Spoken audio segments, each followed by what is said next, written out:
জিনিস আছে সব কিছু রিভিল করে না, কোনোভাবেই কিছু রিভিল করে না। ইভেন যখন গল্পটা আলটিমেটলি ফ্লোরে গেছি পুরোটা জানতে পেরেছি, তার আগেও কি পুরো গল্প রিভিল হয়নি। এখন আস্তে আস্তে যখন একটা করে গান রিলিজ হচ্ছে, আজকে যেরকম পুরো অ্যালবামটাই রিলিজ হলো, আর এক একটা গানের সাথে আমরা কাজ করেছি, আমরা জানি যে প্রত্যেকটার মাহাত্ম্য কি, প্রত্যেকটার মেমোরিটা পেছনে মেমোরিটা কি রয়েছে। আমার মনে হয় যে that in itself is a big deal. আর আজকে রিলিজে যেটা হলো বিষয়টা ভেরি ভেরি ভেরি হ্যাপি। এই মুহূর্তটা আমার কাছে সারা জীবন রয়ে যাবে আমার অন্তরে। এই মুহূর্তটা I cherish this memory, this beautiful memory whole of my life. এবং এটা আমার মনে হয় till the time I live, কারণ হচ্ছে এইগুলোই এই মুহূর্তগুলোই নিয়েই আমার জীবন, আমার কেন আমাদের প্রত্যেকটা শিল্পীর জীবন।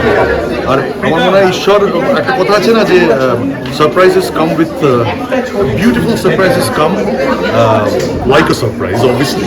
সো এটা আমার কাছে খুব বড় সারপ্রাইজ ছিল যে আমি অজয় কাকু কাকিমাকে একসাথে মঞ্চে পাবো। এটা আমার কাছে খুব, কারণ কাকু কাকিমাকে প্রচণ্ড ভালোবাসেন, মানে প্রচণ্ড নিজের ছেলের মতন ভালোবাসেন। আমি ইনফ্যাক্ট শ্যামনগরে অজয় কাকুর বাড়িতেও গিয়েছি, এবং সেটাও অনেক বছর আগে। ইনফ্যাক্ট জিদ্দার আমি একসাথেই, আমরা একসাথেই গিয়েছিলাম, জিদ্দা আমি অজয় কাকু নিয়ে গিয়েছিলাম।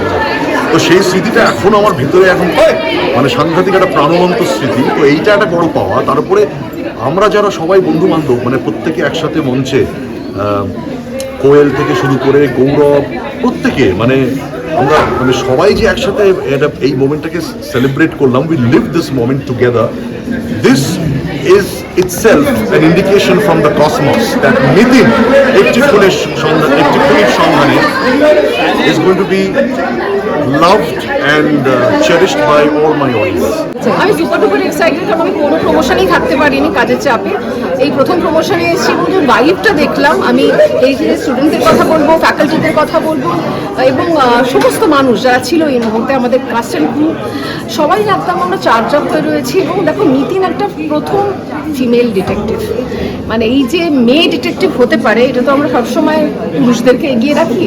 সেটা ফেলুদা বলো, শার্লক হোমস বলো, বা ব্যোমকেশ বক্সী বলো, নিতিন যদি এগিয়ে যায়, আমি জানবো প্রথম মেয়েরা এক স্তর এগুলো, কারণ মেয়েদের মাথায় বুদ্ধি মোটেই কম থাকে না। বাড়িতে এসে মিথ্যা কথা বলে প্রথম মা বুঝতে পারে তুমি মিথ্যা কথা বলছো, তো সেটা ডিটেকটিভ মাইন্ড না থাকলে তো বলা সম্ভব নয়। তাই নিতিন এগিয়ে চলুক, যাতে মেয়েরা এগিয়ে চলতে পারে। সময়টা থেকে যায়, সময়টাকে মাথায় রাখি। তুমি পণ্ডিত অজয় চক্রবর্তী অডিও রিলিজ এসেছে, এটা আমি শুধু একা নয়, তোমরা তো সবাই সাক্ষী আজকে। এই মুহূর্ত মানে আমার দেখো কোনো গায়ে কাটা দিচ্ছে যে মানে একজন মানুষ সারা পৃথিবীতে যে শাস্ত্রীয় সঙ্গীত, বাংলার সঙ্গীতকে, ভারতবর্ষের সঙ্গীতকে এত জায়গায় বড় জায়গায় নিয়ে গেছেন, তিনি আজকে উপস্থিত। চন্দ্রনদীর গাওয়া প্রথম ছবির গান, এটা আমি মিউজিক করেছি, আমি ভাবতে পারছি না এখন। সো এই রাশেদ ভাইয়ের ছেলে, দেখো নতুন এবং পুরাতন, এবং যারা সিনিয়র, যারা এনারা তো কী বলবো একজন জিনিয়াস, তার সঙ্গে নতুন অরুণিতা কাঞ্জিলাল ও এসেছে গাইতে, এখানে আরমান এসেছে, রশিদ ভাইয়ের ছেলে।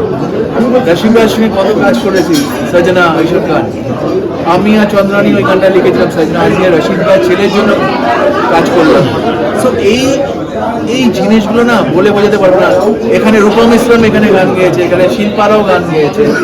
এই একটা বুকে যার মধ্যে এত সুন্দর সুন্দর ফুল রয়েছে।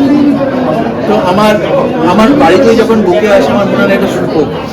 সবসময় আমরা সবাই মনে করি যে সুন্দর বুকটা দেখতে লাগছে, এটা থাকুক এরকম করে। তাই আমিও চাই গানগুলো সেলফে থাকুক, সবাই শুনুক। একদম অন্যরকম ছবির গান।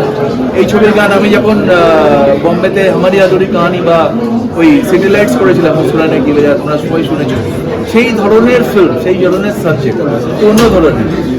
তো আমার ভীষণ ভালো লেগেছে কাজ করে। থ্যাঙ্কস টু অরিন্দমদা, এত সুন্দর করে আমায় বুঝিয়েছেন এই ছবিটা।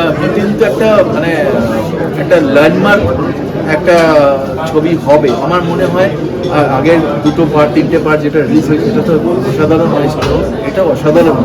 চাপ নেই রে, কেননা একটা কথাই আমি জানি, এরকম প্রচুর এসছে। কিন্তু তোরা যদি দেখিস 2004, 5, 6, 7, 8 এরকম প্রচুর, তখন তোরা অনেক ছোট। এবারে ব্যাপারটা হয় কি জানিস, আমি সবসময় চ্যালেঞ্জে বিশ্বাস করি যে নিজের সঙ্গে, কেননা এইটা এক ধরনের ফিল্ম, মিতিন একটা আলাদা ফিল্ম, আর প্রজাপতি 2 কিন্তু একেবারে একটা অন্য ফিল্ম। এর আগে কোয়েলের স্বার্থপর এসেছিল, সেটাও একটা অন্যরকম ছবি। তো এটা আমার কাছে, আমার বাবা একটা কথা বলতেন অলওয়েজ, যে প্রতিটা ছবি তোমার জন্য ডেবিউ হওয়া উচিত, তুমি ডেবিউটেন্ট প্রতিটা ছবি। তাই আমার জন্য প্রতিটা ছবি কিছু না কিছু শিখি ওখান থেকে।